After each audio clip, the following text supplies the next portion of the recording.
Hello class, in this lecture we'll be focusing more specifically on the history of Judaism and ecological issues, as well as contemporary deep ecology. Our first text is by Daniel Schwartz, Jews, Jewish Texts and Nature, A Brief History. He begins by noting that the Bible is the story of a people who cared about and knew intimately the land around them. That knowledge is richly and even lavishly reflected in many biblical texts. Deuteronomy speaks of God as a nesher, a griffin vulture, i.e. a fiercely protective parent, one who carries its young on its back to help them learn how to fly. On the right there you see a depiction of a griffin by William Blake. God is a griffin vulture, or a fiercely protective parent, and the people of Israel are a terebinth oak, most glorious before it loses all its leaves, and also the hardiest of trees, even sprouting again from a cut-off stump. Ecologically speaking, the Old Testament, or Torah, enshrines two fundamental ecological principles, Bal Tashit and Shlemut. That is, do not destroy, and wholeness and peace. It is hard for a city dweller to get the poignancy of God's promise to Abraham that he will have descendants like stars in the sky. God is the sovereign of the land and nature's owner. Hebrew religious law reflects care for the environment and justice, and an egalitarian concern. Rich produce should be shared with the poorest of God's children. The principle of Bal Tashit prohibited the cutting down of trees even to prevent an ambush or build siege engines. Other environmental dictates include, do not foul waters or burn crops, even to cause an enemy's submission. Do not destroy, and wholeness and peace both look back to the Garden of Eden, to God's rest on the seventh day, as well as forward, a time to dream of a time to come, when the world will be entirely Shabbat, the Sabbath. And in that final and endless time, the wolf will lie down with the lamb, and humankind will be at peace with all of nature. Additional ecological quotes from the Bible focus on restraint and care for others, God's promise of abundance, as well as the spirit in nature or the animism in animals. You shall leave the gleanings of the harvest to the poor and the stranger. I, the Eternal, am your God. A time is coming when the mountains shall drip with wine, and all the hills shall wave with grain. I will restore my people Israel. I will plant them upon their soil. But ask the beasts, and they will teach you, the birds of the sky, and they will tell you, or speak to the earth, and it will teach you, the fish of the sea, they will inform you. Who among all these does not know that the hand of the Eternal has done this? We'll be looking further into the agricultural and nature-oriented practice of early Hebrews in Northcott's reading in a few moments. Schwartz quickly turns from the overall biblical view of nature to the era of the Mishnah and the Talmud, roughly 200 BCE to 200 CE, during which time the Jews were undergoing urbanization, a process that was far from complete. Most of the Missionary sages were still farmers. We read in the Rabbi Nathan that one who purchases grain in the market is like an infant whose mother is dry, and so needs to be taken to a wet nurse, while one who eats from what he has grown is like an infant raised at his mother's breast. During this period, Hebrew songs were often Bekalot hymns, that is, hymns evoking the majesty of God by reference to the wonders of the earth, nature poetry. Also in Avot Nathan, God owns everything in the world. We are but tenants in the garden, meant to till and to tend, to serve and to guard. You and what you possess are God's. Schwartz underline how the mitzvah, or loving deeds commanded by God, acknowledge that we live in a God-centered and not a human-centered universe, and because of God's ownership of nature, we have a variety of obligations to the divine will. Environmental mitzvot in the Talmud include definite limits on the use of any one species, and they regulate in detail the planting of trees in urban areas. Talmudic sages also translated the general principle of Bal Tashit into a series of prohibitions against wasteful action, regulating waste and curtailing industries that cause air pollution. Environmental mitzvot were not the responsibility of delegates or employees, but of the heads of the order themselves who would inspect the wells. Schwartz comments, only through concrete acts such as these could the vision of the age of redemption become a reality. Talmudic rabbis focused on the equal importance of earth, humans, and rain. For without earth there is no rain, without rain the earth cannot endure, and without either humans cannot exist. Avot de Rabbi Nathan quotes another rabbi who used to say, if you have a sapling in your hand, and someone should say to you that the Messiah has come, stay and complete the planting, and then go and greet the Messiah. A very wise saying indeed. In general, in Talmudic environmental ethics, God can only be followed through planting and stewardship over all that lives and grows. Occupy yourself first and foremost with planting. During medieval and Renaissance time, there was increasing urbanization as well as land theft from the Jews, but not all Jews became urban. During this time, Joseph Kimke wrote that the us in God's "let us make humans" refers to God working together with nature and the earth. Maimonides witnessed the ill effects environmental degradation could have on health and proposed regulations to counter them. See his treatise on asthma. In the early 14th century, Ben Shattet proposes laws to deal with urban pollution issues, including noise pollution. The Jewish philosopher Ibn Pekuda wrote that Jews should engage in meditation on creation in order to sense God's majesty. According to the Kabbalistic Zohar, nature itself is a garment of Shekinah, or God's presence, and mystics of Safed developed intricate seders to celebrate the presence of God in nature. According to Moses Cordovero, the principle of wisdom is to extend acts of love towards everything, including plants and animals. Proper concern towards and respect of nature was a mainstream concern, not only a mystical one. Abraham ibn Ezra writes in a poem, "God is everywhere. Wherever I turn my eyes, around on the earth or to heaven, I see you in the field of stars. I see you in the yield of the land, in every breath and sound, a blade of grass, a simple flower, an echo of your holy name."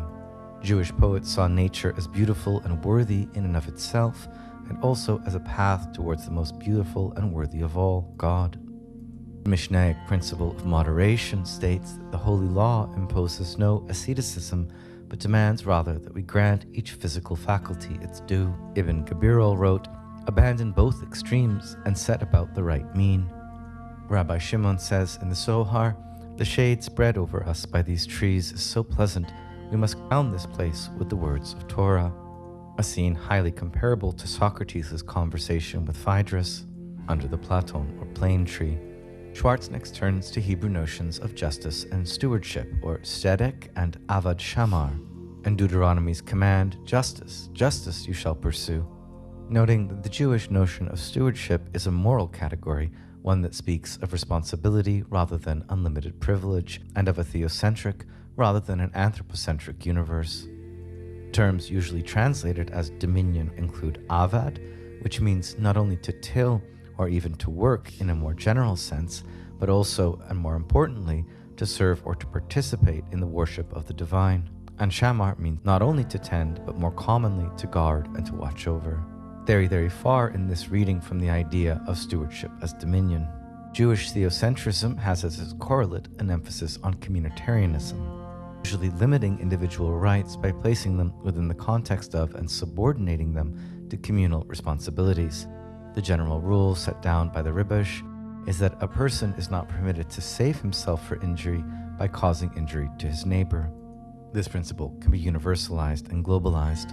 When we do damage to the environment, we do damage to our souls, to a society that might know shalom, might know contentment. Schwartz, we have been given the first step to shalom through the Shabbat or Sabbath itself. With the pause of the Sabbath, we become, as we read in Exodus, re-ensouled. Nature is such a prerequisite of Shabbath peace that without bread there can be no Torah. In the second article on Judaism and ecology we're covering this week from Tirosh Samuelson, must begin from the recognition that ancient Israelites were mostly farmers who lived in accord with the seasonal cycles of nature. Sukkot, or the festival of booths or of the ingathering, celebrates the harvest of summer crops and the preparation of the fields for winter.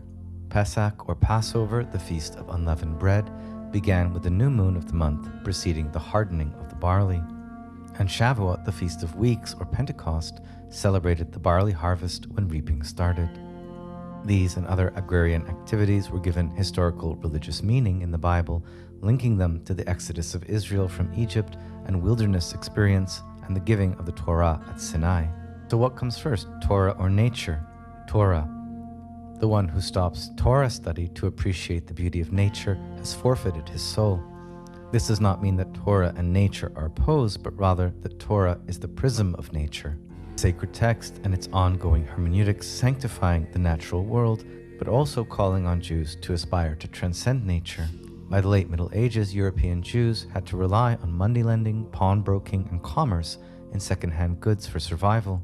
These harsh conditions giving rise to several new modes of thought and philosophy: rationalism, pietism, and Kabbalah. Each of these movements had a distinctive theology of nature that reflected its conception of God. The rationalists' nature was to be studied in order to fathom how its regularity expresses the wisdom of God. For the pietists, nature is a mystery that encodes the hidden will of God to be decoded through resourcefulness and an ascetic life. And for the Kabbalists, nature is a metaphor of reality, an elaborate symbolic structure that mirrors the inner life of God as a unity within the plurality of the 10 Sephirot. More on the 10 Sephirot in Kabbalism in a moment. Fast forwarding to the 20th century, Samuelson writes that, ironically and tragically, the return to agriculture in the land of Israel did not improve the conditions of nature in the Holy Land. In the 20th century, intensive agriculture, massive urbanization, rapid population growth, industrialization, and the perpetual state of war with Arab neighbors dictated overuse of preciously scarce natural resources. Furthermore, the Jewish cultures that developed in the late 20th century reinforced militaristic and nationalist values, often including an indifference to the physical environment. The social agenda of Jewish immigrants to Israel, as well as of refugees from Europe after the Holocaust, were often dislocated from the values of protecting the land and its limited resources. There continues to be an uneasy relationship between Judaism and ecology in Israel. Concern for the physical landscape, air pollution, water pollution, treatment of waste, conservation of coastal lines, and green legislation being most popular among secular Israelis. Justification of Israeli green movements usually being a healthy lifestyle or a sustainable future, and not as often grounded in religious sources. Mainstream Judaism has as well been forced to respond to Lynn White's famous article, charging the Judeo-Christian tradition as the primary cause of our environmental crisis. Orthodox thinkers were the first to rise to the defense of Judaism against these charges, attempting to show that non-Jewish readings of the Bible, religious or secular, are either based on misreadings of the text, such as translating stewardship by dominion in the King James Bible, or reflecting a fair degree of ignorance of post-biblical Jewish tradition. In the 1970s and 80s, Jews from all branches of modern Judaism reflected on ecological concerns in light of religious sources, giving rise to a distinctive, albeit small body of literature. George Samuelson goes on to give an excellent account of the history of the Jewish philosophy of nature. These parts may be a bit complicated, but I welcome additional presentations on them. For our purposes, we'll briefly follow his account of Kabbalistic views on spirit and nature, since we're going to read some Kabbalistic texts next. The teachings of the medieval Kabbalah were complex, involving an influence from German pietism as well as from Aristotelian Neoplatonism. In Kabbalah, the focus was neither on the stability of nature nor on its extraordinary features, but on the linguistic aspects of the creative act. It does seem that Kabbalism is more rooted in a Jewish language mysticism than in a philosophy of nature, and this trend begins early in the anonymous Sefer Yetzirah, or Book of Creation, which posited that the letters of the Hebrew alphabet are the building blocks of the created world.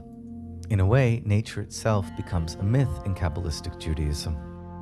We can gain esoteric knowledge or divine power over it, theurgic or magical power, through language or scripture, and there are here two consequences for the Kabbalistic philosophy of nature.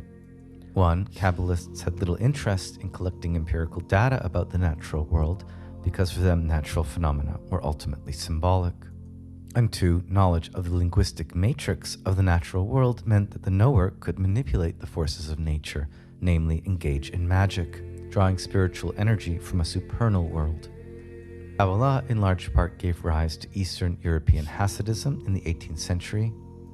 Hasidic theology treats all natural phenomena as ensouled, divine sparks enlivening all corporeal entities, not just human beings.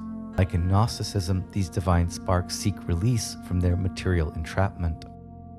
And through religious activity, the Hasidic master attempts to draw closer to the divine energy, the liberation of which will result not only in the sanctification of nature, but also in the redemption of reality and its return to its original spiritual state. Such worship of God through the spiritualization of corporal reality became a major Hasidic value, complementing the general de-emphasis on Torah study in Hasidism. And thus Hasidic tales are often situated in nature rather than urban settings, and they encourage the worshipper to find the divine spark in all created beings. Finding God in nature in order to transcend nature, however, is not at all the same thing as being deeply concerned with the well-being of the natural environment and nature's protection. In fact, to reach spiritual goals, Hasidic meditative practices attempt to dissolve the corporality of existing reality and eliminate the selfhood of the one who meditates on nature. Samuelson argues that Kabbalah and Hasidism thus contributed to the bookishness of Jewish culture and the alienation of traditional Jews from the natural world. With the rise of modernity, this lack of interest in nature is cited by Jewish Enlightenment thinkers as the main reason for Jewish backwardness. The Haskalah thinkers argued that only a return to nature could modernize the Jews, enabling them to recover their lost vitality and integrate as equals into modern society. And thus the literature of the Haskalah movement in the 19th century is full of descriptions of nature, emphasizing its beauty, wisdom, and moral power. Contemporary Jewish philosophy on themes of nature and spirit is pretty fascinating and advanced, especially Franz Rosenzweig. The article comments that modern Jewish philosophers focused on explicating the religious and existential meaning of the doctrine of creation in Genesis in its relationship to revelation and redemption. Rosenzweig explained the relationship between God, the world, and humanity as a dynamic process, similar to the Jewish version of the Cobb article on Protestantism and process theology we studied last week. For Rosenzweig, creation describes an infinite atemporal process whose duration is endless because its goal is infinitely remote, which of course accords more with Greek philosophical notions of the infinite, beginning with Anaximander's Apeiron, as well as with Hegel's idea of absolute spirit, than it does with ordinary readings of Yahweh in the Old Testament. In any case, human creatureliness and finitude bespeaks our dependence on God, which is expressed in the language of the Jewish liturgy. For the philosopher Martin Buber, creation is an act of communication between the creator and the created. This is also fairly radical and closes the gap to a significant degree between God and man.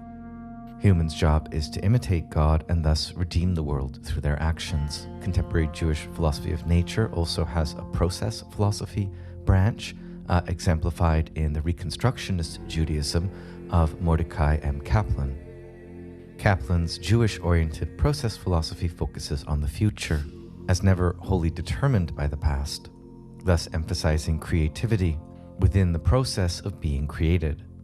These philosophical ideas shaped Jewish thought in the 20th century, but only recently did Jewish thinkers, mostly Orthodox and conservative, begin to examine the creation story in Genesis in light of contemporary physics and especially the anthropic principle. There's of course a long debate over whether God created the world from nothing in Genesis 1, or simply brought light to the pre-existing elements still in the dark of earth and heaven.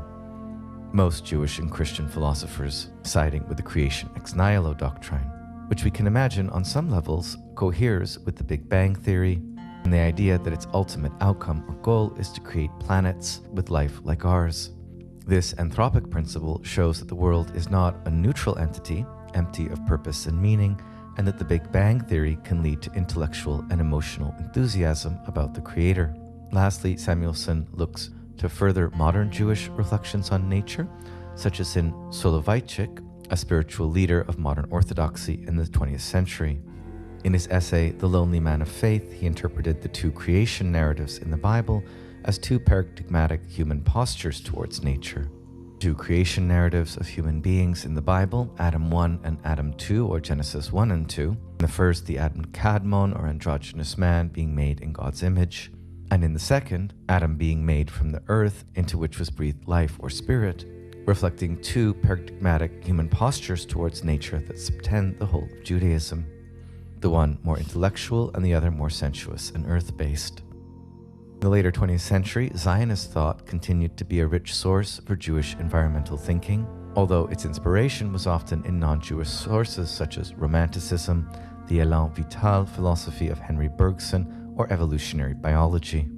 Religious Zionists tended, by contrast, to root their theology of nature in the emanationist cosmology of Kabbalah and the immanentist theology of Hasidism. According to Samuelson, the most ecologically interesting Zionist thinker is Aharon David Gordon, a spiritual leader of labor Zionism, who wrote extensively on the crises of modernity as ultimately having to do with the causal connection between technology and human alienation from nature. There are many other philosophers discussed in this more scholarly part at the end of the article, and thus there are plenty of presentation options for further research projects here. A third article for this week on food sovereignty from Joshua to La Via Campesina, again by Michael Northcott. This chapter gives a more in-depth account of Jewish agricultural ethics in ancient Hebraic culture and its relevance to several modern-day environmental and agrarian movements such as La Via Campesina, a global food and farming activist movement. The agricultural revolution in the transition from Paleolithic to Neolithic human societies, roughly from 10,000 BCE to 6,000 BCE, might seem to be an unambiguous boon and blessing, human beings now having control over their food supply and no longer being subject to food shortages in winter. But the transition from a hunter-gatherer and forager society to an agricultural one was also the scene for the emergence of the first large-scale human civilizations, as well as human sedentarism in place. Remember, the fall of Adam and Eve from the biblical Garden of Eden was a fall into agriculture, that is, living from tilling the earth and the sweat of the brow, and it was also the scene for the emergence of human inequality, in a form not previously before seen, that is, extended hierarchy, deep inequality, and slavery becoming possible for the first time. Features that were unknown in previous hunter-gatherer groups. Assyria, Babylon, Egypt, Persia, and Macedonia all became empires amassing wealth and power through the control of agricultural surplus, slave populations, and the emergence of metal money as tokens of exchange. Against this backdrop of agriculture as the origin of social inequality, the tale recounted in the Torah can be read as an extended desire and realization of agricultural equality. It commences with a cultural critique of large-scale civilizations and empires, and commends specific agricultural practices for adoption by the Hebrews in the Promised Lands, practices which biblical authors frequently contrast with those which led to slavery in Egypt.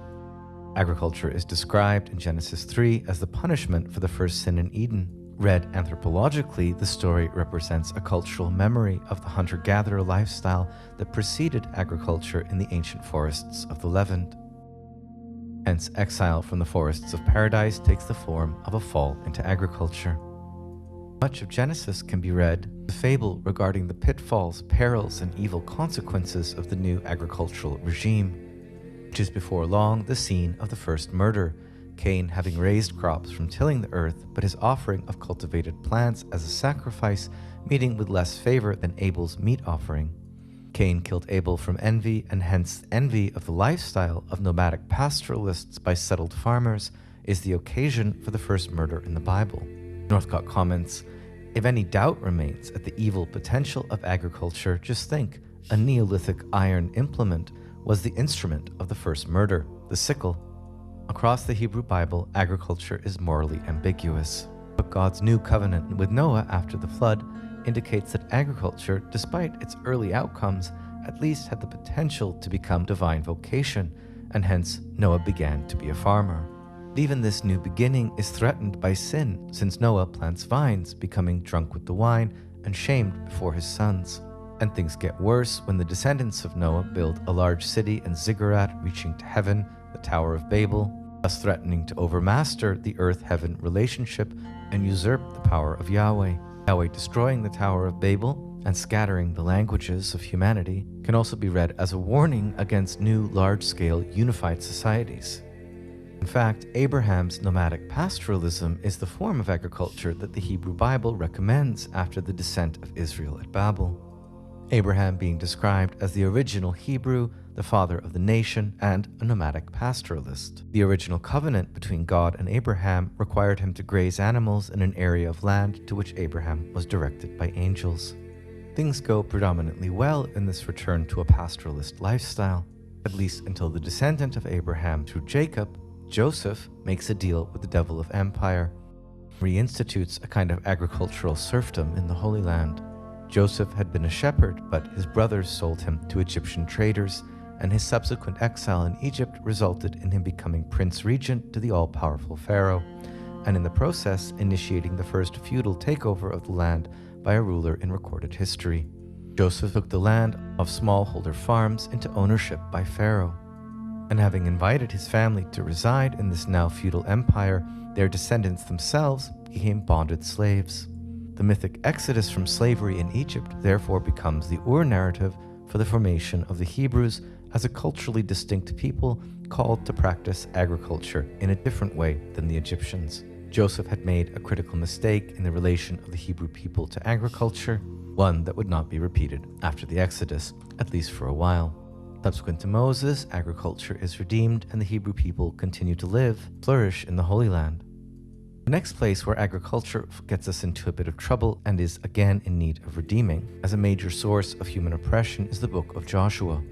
This text of terror describes the violent occupation of Canaan that occurred between the 14th and 13th centuries BCE.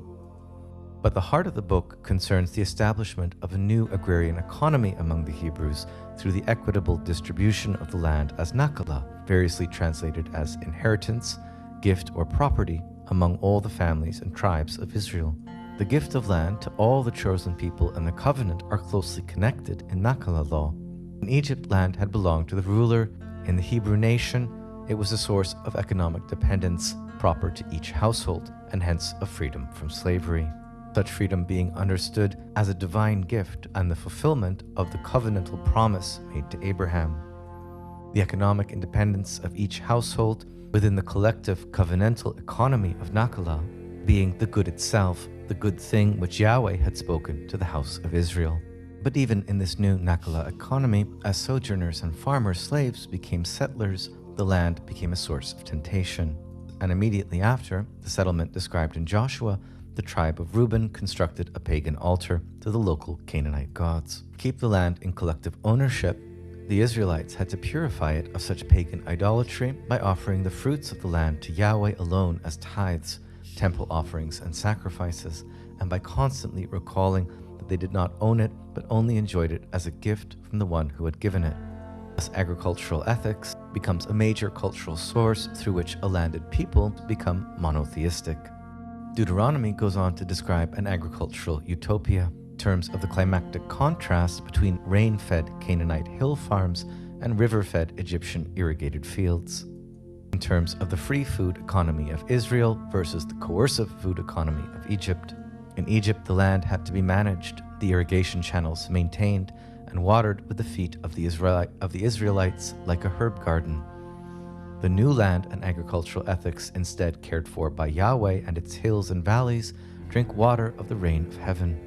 Thus, in the first instance, nakala can be most precisely described as a property regime designed to sustain equitable landholdings across the generations. Neither sons nor daughters really owned the land, even though for all intensive purposes they had rights of stewardship over it. And the Hebrew history books and prophets go on to describe how the economy of nakala was corrupted and the land managed so as to become the property of a few, not the many. The prophets argued that the neglect of divine law concerning land distribution by those who coveted and coercively seized the inherited fields and houses of others was the occasion for God's judgment against Israel. That is, not living up to their own agricultural ethics and nakala economy being what brought about Israel and Judea's loss to the Assyrians and Babylonians, and thus the exile and diaspora. In another Old Testament tale, Ahab envies Naboth's vine garden in the rich land of Jezreel and tells Naboth that he wants his vineyard so that he can turn it into a garden of herbs, a conversion that explicitly harkens back to the Egyptian style dug and irrigated herb garden. Naboth resists Ahab on theological grounds, saying to Ahab, "The Lord forbid it that I should give the inheritance of my father unto thee." But Ahab proceeds to have Naboth charged falsely with a capital crime and takes the land. As Ellen Davis comments, Naboth's conception of inheritance is a collective one. He does not resist the king for coveting his property, but for challenging the gift of land from Yahweh to his ancestors as passed down over succeeding generations. The implication of the story is clear. Kingship was a form of pagan centralized rule and not the preferred model for a covenantal society. Sets up a major contrast in the prophetic books between the dispersed economy of Nakalah and the centralizing economy of kingly rule. Nehemiah records that in the period of Persian rule over Israel, Persia was unable to occupy the land of Israel and merely required the payment of money tributes. The non-wealthy complained to Nehemiah that their lands and even their daughters are mortgaged to wealthy Jews in order that they can afford to buy corn and to pay the tribute to Persia. Nehemiah, who is both a Jew and the Persian governor, calls the elites and rulers together and challenges them that they are acting contrary to divine law in exacting usury from the people for their debts. This leads to the third redemption of agriculture in the story of the Hebrews. The first, you'll remember, being Abraham's nomadic pastoralism, the second being the Nakalah economy established by the Hebrew nation after the Exodus and the missteps of Joseph. The third now requiring a universal forgiveness of debt, or the famous Jubilee law. Even if the rightful stewards of the land lose it on account of exploitative mortgaging and tithing practices, it will be returned to them every 50 years and all the debt forgiven. The Jubilee law represented a major modification in the Nakalah economy. Instead of the land belonging to the Israelites for Nakalah, the Jubilee law makes clear that the Israelites only enjoy the use of the land for an inheritance so long as they recognize that its true owner is Yahweh. Hence, a family's ancestral Nakalah is inalienable because it is not theirs to give away. The land remains the Lord's only, and only its use is alienable, and that only for a period of 50 years. According to Northcott, Nehemiah describes the third time in the Old Testament when agriculture is redeemed from the curse of inequality and the growth of potentially hierarchical and oppressive social powers. This time, the former owners of the land are the rich and wealthy elites of Israel who gave the land back to the landless and indebted without coercion or violence.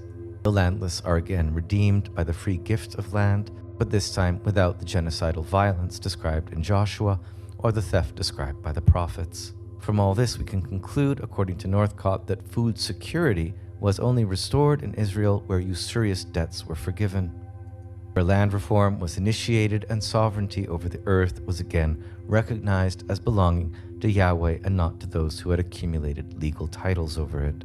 Still, in the post-colonial era, there is rampant world hunger.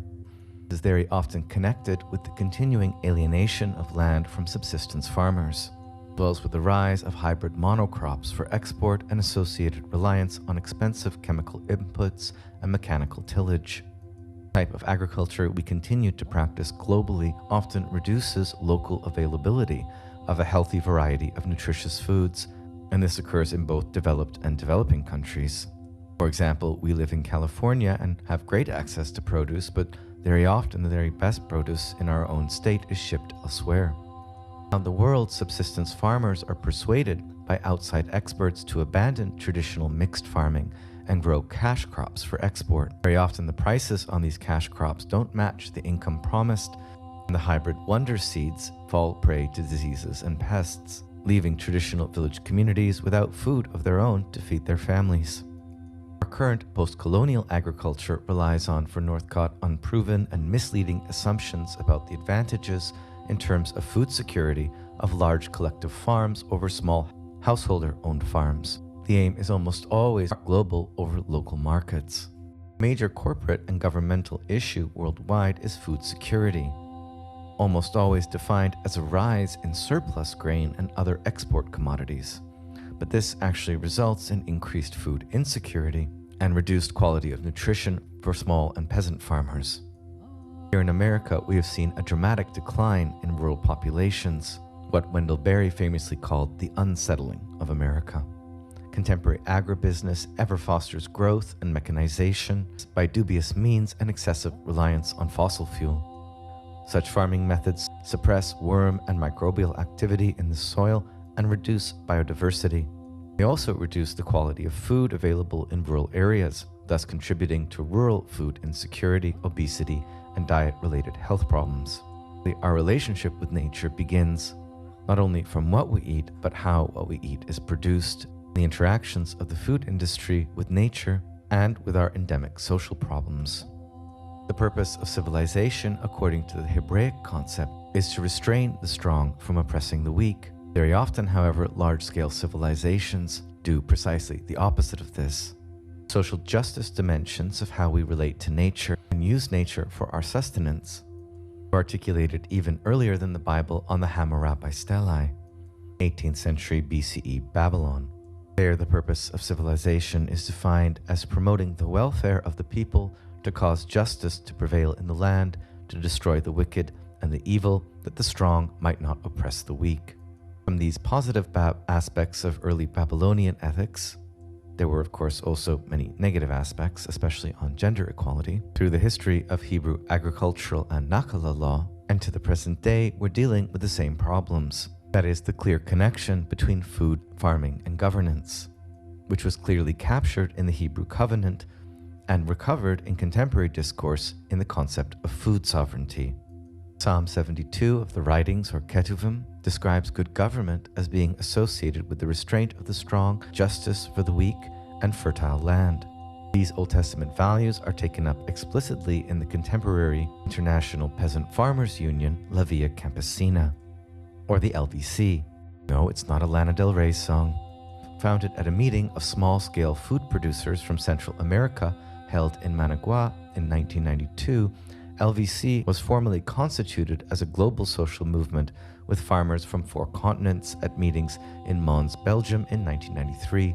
It now claims to be the largest social movement in the world, with affiliation from 200 million small-scale peasant farmers, fishers, and land workers worldwide. You probably haven't heard of it, but it's surprising that you haven't.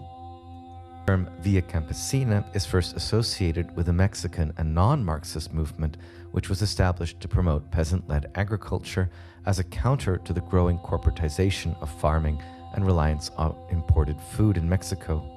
Via Campesina emphasizes land sovereignty as in Hebraic ethics, not collective ownership. Communism and capitalism tending to equally erode the Hebrews would have called the Nakala economy.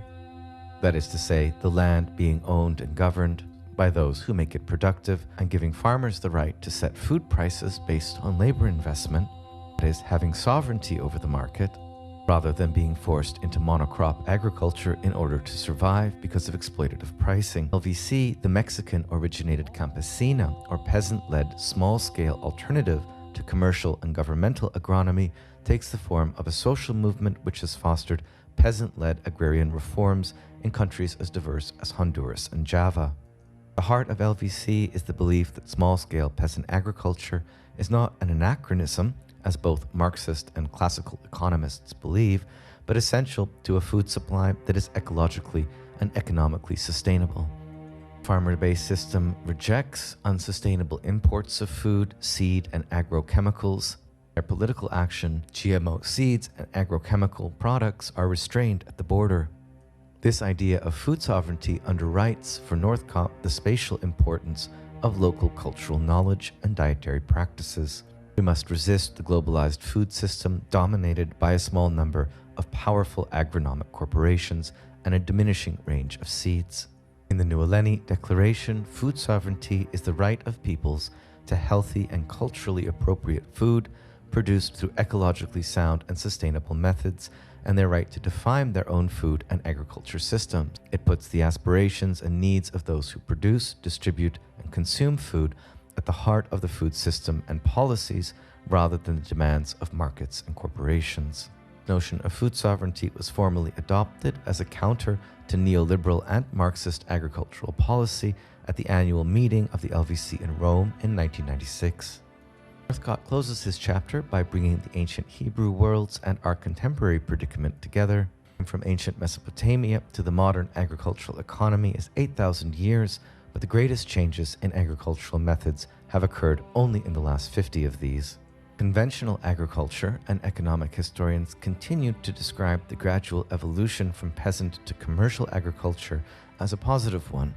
Increased human welfare and flourishing, a sure path to success in human development, measured by reduced infant mortality and increased longevity. Two forms of measuring human happiness that were first in fact proposed by Isaiah as a prediction of the Messianic age. But despite some promising developments, this conventional history departs radically from Isaiah when it issues, as it has done in the last 50 years, in the gradual loss of farmers and householders of deliberative power over diet, land, and seeds, and the concentration of all power in food in large statist and commercial corporations. Just like in the story of Joseph, while the promise of such concentrated power is that famine will be staved off and the people fed, the end result is a loss of political freedom and moral agency. The bad history we now face is a rise of poor nutrition, rising suicide among farmers, and many becoming homeless and unemployed in both developing and developed countries. These developments are not incidental but direct consequences of the loss of power and agency over the fruits of the earth advanced by neoliberal agronomy. Jeffrey Stout convincingly argues that modern democracy may be reasonably seen as the fruit of the Reformation breakup of the monopoly of religious sovereignty over land ownership of the Roman Catholic Church. Replaced it in different developing nations at different times was a model of federal self-government that replaced the primacy of Peter and hereditary monarchy with a local ecclesiology and a localist politics. Ironically, however, these promising developments often backfired, leading to nationalist and then corporate control of wealth and the land. The result eventually being an oligarchic elite, the 1% concentrated in London and Manhattan, and global neoliberal policies, further eroding the food and land sovereignty of people all over the world. Northcott's biggest takeaway is that the return to Hebraic land and food ethics, to Nakala law, be a very good thing. He applauds movements like LBC for spearheading these new developments. Biggest takeaway from Genesis in terms of the human relation to nature, to warn against the accumulation of wealth and power in hierarchical societies. That is, to avoid the inequality and slavery that centralized agricultural control brings with it. Too often, Christians have a rudimentary grasp of the Hebrew Torah or other books of the Tanakh, only remembering a few key moments and focusing more on the teachings of Jesus and Paul in the New Testament. We are to reevaluate our relationship with nature and our dependency for sustenance on nature, returning to a more culturally and historically situated understanding of the role agriculture plays in the Hebrew Bible and what we still need to learn and enact from that is of paramount importance. So what should be our overall takeaway on the themes of spirit and nature in Judaism? Well, on the one hand, Judaism is an extremely spiritual religion, but also, as we've seen in many instances across its long history and in its oldest sacred texts, a very earthy one.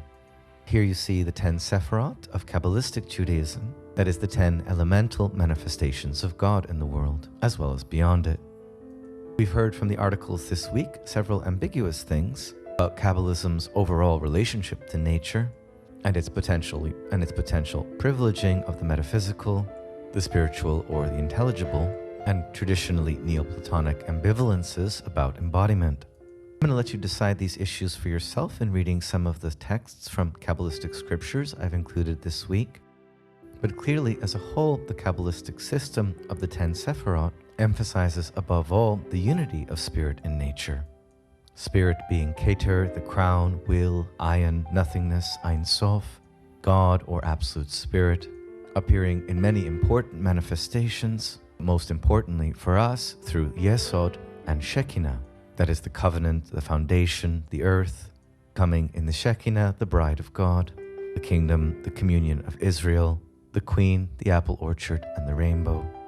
Like all major world religions, Judaism and its history have proven to be extremely complex, and the development of its relationship to nature and basic conceptions of spirit and spirituality mirrored these developments in other world traditions as well. In a way, we're all part of the same global history, and our religions undergo many of the same changes, though in different moments, and often with various results. We've seen in this lecture how the biblical roots of Judaism contain many resources for rethinking our relationship to nature and the natural world. And throughout the history of Judaism, nature belongs to God, and nature is spiritual, like God and like us. One extreme, the Jewish Enlightenment, and its apex in figures like the philosopher Baruch Spinoza, who posits that God is nature, Judaism can indeed come to resemble a fully naturalized, if not even naturalistic religion, despite its obvious emphasis on transcendence and the creator God beyond nature. At the other extreme in Judaism, spirit, spirituality, and spiritual goals can be seen as transcending nature as a lower sphere, And this we do see in various aspects of Jewish mysticism.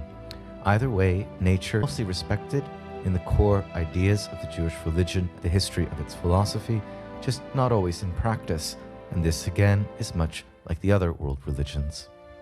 This ambiguity within Judaism and its relationship to nature is encapsulated in the idea of the two Adams, who simultaneously and remain permanently at war with each other within every religious Jew.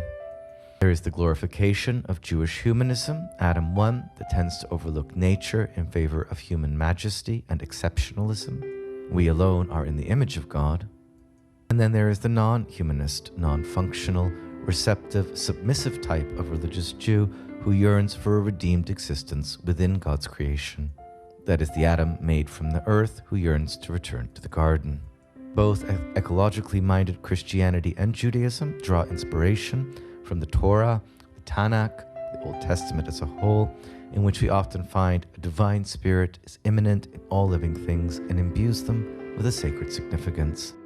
Even in the more spiritually oriented mystical Jewish traditions, we find the central importance of living lovingly and concernfully within nature as a gift from God. Okay, that's a wrap. I hope you've enjoyed your lecture on the themes of spirit and nature in the history of Judaism, and I look forward to seeing you next week.